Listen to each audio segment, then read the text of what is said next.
Hello, how are you doing? I'm obviously getting a bit of a reputation as a best books of the year guy because I got an email the other day from one of my viewers, David, who I correspond with sometimes, alerting me to the fact that the New York Times has published their 10 best books of 2022. So I thought it would be fun to go through this list of books and discuss each of them. Some of them I'm familiar with and that I've read. One I was really surprised with, but really happy to see on this list. And then there are some other nonfiction titles which I'm not as familiar with. But first, looking at the 5 fiction titles, there's The Candy House by Jennifer Egan. This is described as a companion novel to her earlier book, A Visit from the Goon Squad.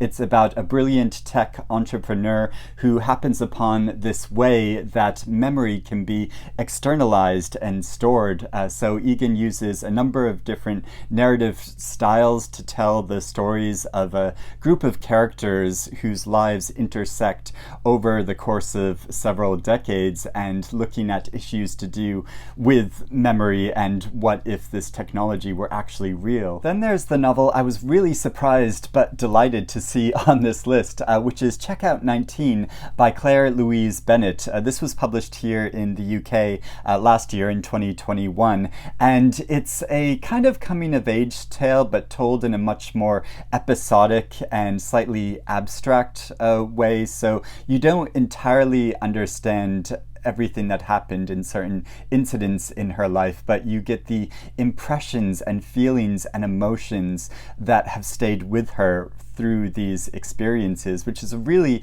interesting way of looking at and organizing a life. I have to admit, I didn't entirely love every part of this book, but there were some sections I was so entranced by that just had me copying out lines from the text, and that I thought was so fascinating. And one of the most endearing things about this book is that she describes her process of becoming a great reader and how she's always loved reading, and that's always been a part of her life, and how she describes the experience of this is so unique. So I'm going to quote a bit from the book, which I think is especially poignant and so beautifully captures the experience of reading and why it's so special for us. So she says, "Certain written words are alive, active, living. They are entirely in the present, the same present as you.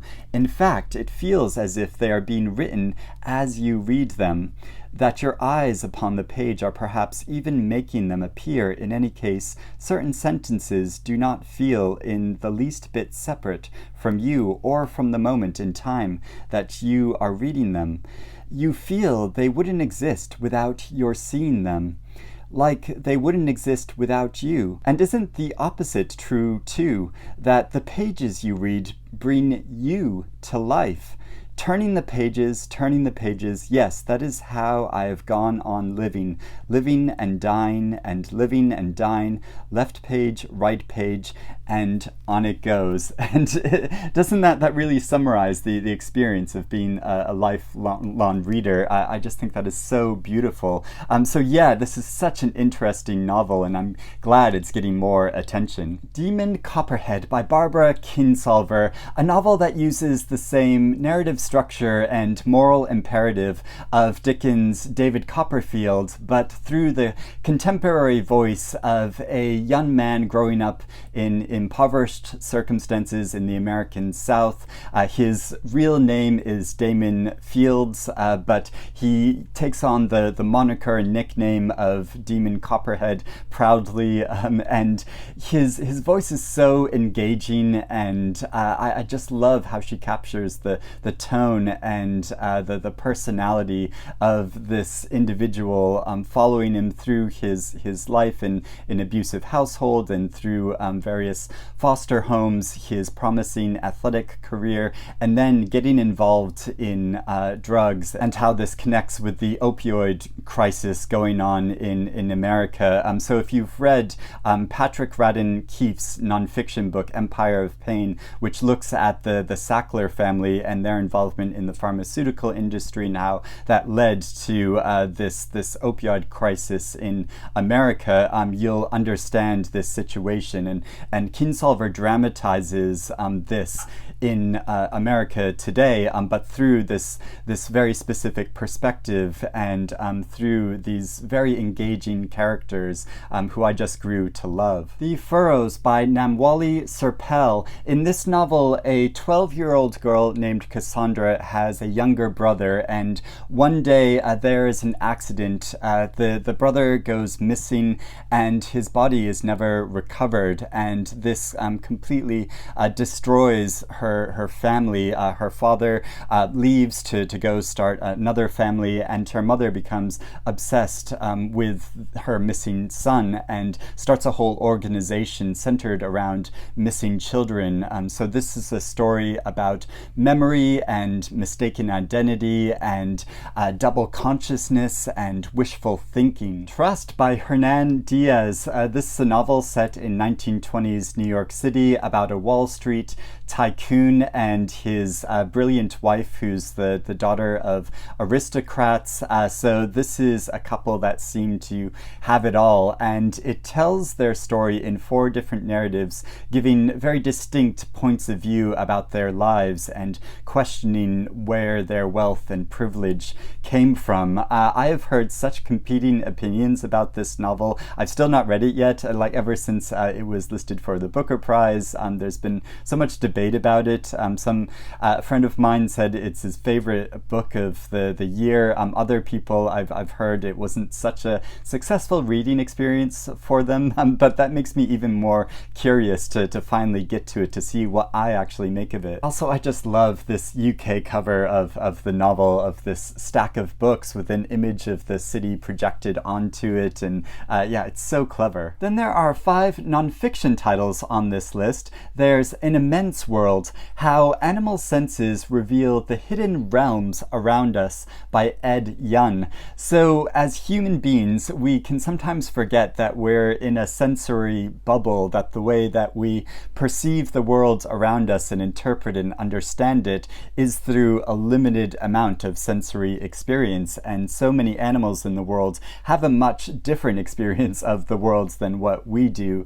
So this author uses a number of different case studies of animals to describe how they perceive the world differently around us, not just from the traditional sort of senses of seeing and hearing, but also detecting magnetic fields around us. So it gives a lot of different animal facts, which I always really enjoy finding out about, but also a different perspective of understanding the real world around us. Stay True by Hua Hsu, a memoir. This is an account of the author's life. When he was a teenager, he met another teenage boy named Ken, and they developed a very strong friendship, which was very important to him. But a few years after meeting, Ken died in a tragic accident. So he's looking back on this period and why this friendship was so formative to his sense of identity and inspired him to become a writer. Strangers to Ourselves, Unsettled Minds and the Stories That Make Us by Rachel Aviv.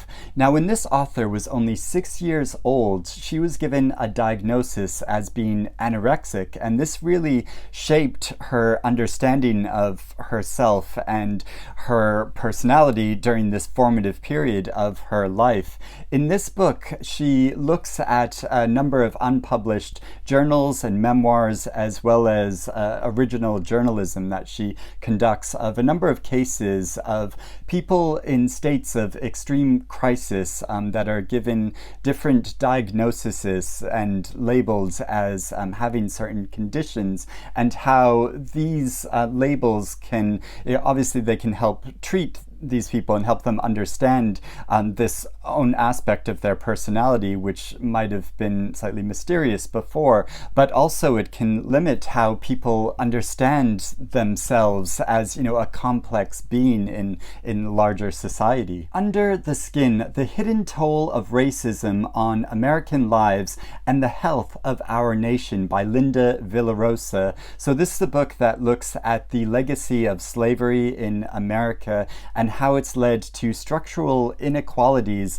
in many different levels of the healthcare system, which still persists today. And so it's often said that, oh no, racism doesn't exist anymore, but this history still has an effect on the present. And finally, there is We Don't Know Ourselves by Fintan O'Toole. This is a unique account of Ireland's recent history that looks at it both through a personal lens of the author's experiences and understanding of the country during these times, but also larger scale events that have affected this nation and led it to go through so many changes in recent times. So I first heard about this book when it was published here in Britain in 2021. It won Book of the Year at the Irish Book Awards that year, and it was much talked about. It's meant to be written in a very engaging style, and I think it sounds